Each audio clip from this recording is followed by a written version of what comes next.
Hello and welcome to the Digit Guy Education series of Adobe After Effects tutorials with your host Robert Smith. In this video we're going to continue animating by copying keyframes from one layer to another. What that means is, let's have a look at what we've got so far and what we did in the last video. If I press the spacebar, you'll see we've got the word design coming at us and then going off to the left, which is exactly what we want. Okay, we want the other layers to do much the same behavior. Now to do that, welcome to the real estate shortage in After Effects. There are so many windows and so many things you can manipulate at the same time. It is very difficult, especially on, say, a 13-inch Mac or whatever, MacBook Pro. It's very difficult. There is a bit of a solution to that. What I want to do is I want to copy these keyframes down here and place them on the other layers. To do that, if I click anywhere on this timeline and press the tilde key, you'll notice everything else, the tilde key, by the way, is the one above the tab key on the top left-hand of your side of your keyboard. Okay, now all I can see is that timeline. And I can see my keyframes. I can't see what's going on the stage, but that doesn't matter. All I want to do is copy these keyframes. If I Command C, copy them like that by dragging a marquee over, or Apple C, Control C. Unlock these two layers and transform down like this. Okay, what I want to do is if I select this layer, if I go Apple V to paste, as you can see it's pasted them in. If I select the next layer, I can paste them in. I can do that on multiple layers.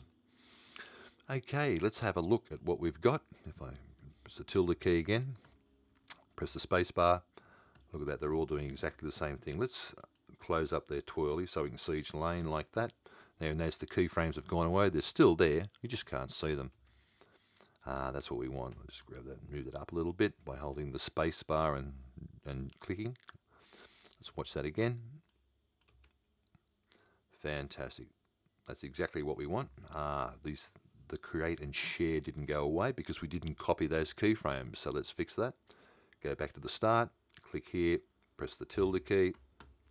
This time I'm going to select all the layers by holding the shift key down and opening up the twirl like this. Now what we want to do is to put some position keyframes, but we can't use these two because they are aligned to this layer. If we were to use these two on other layers, you'll get all sorts of strange results. Okay, but what we want to be able to do is to go between our keyframes. We want to take this current time indicator between keyframes. Now I can do this I can eyeball it like this, but 9 times out of 10 you'll miss it and you'll be on the wrong frame. Now there's a great shortcut for that. That's the letter K. If I press the letter K, it'll take me to the next keyframe, K to the next, and if I want to go backwards, it's J, and you know you're exactly on those keyframes, which is fantastic. Exactly what you want to do. Okay, so I want to go to where the position starts, which is right there. I press the letter K to do that, and then I'm going to press tilde again, like this, and I might zoom that back out a little bit or move that up a little bit. I don't need the design at this stage, so I'll just move those up a little bit as well, just by dragging them up. But I know I'm in the right position to start moving things.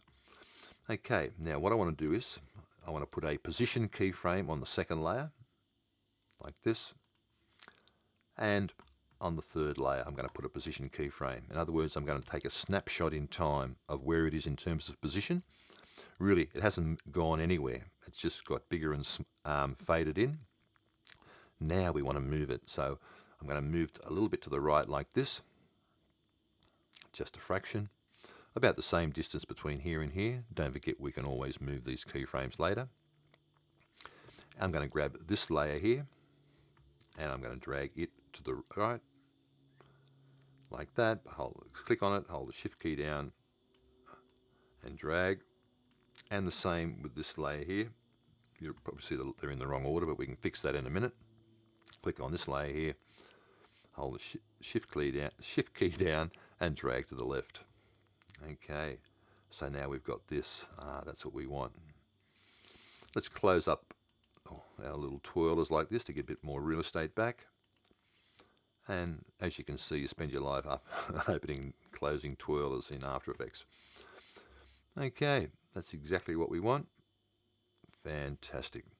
So now all the layers have got the same properties, but it's all happening at exactly the same time. So let's fix that a little bit.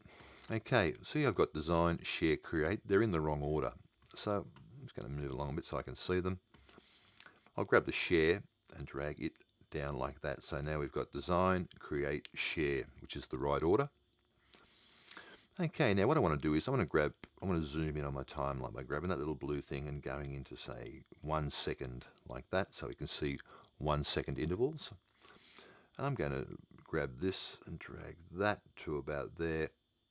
See how I can drag this layer, what's called the in point of this layer. If I drag that one to about there, they'll offset at just different times. Look at that. As you can see, they come in and just a little bit offset, which makes it just that little bit more interesting.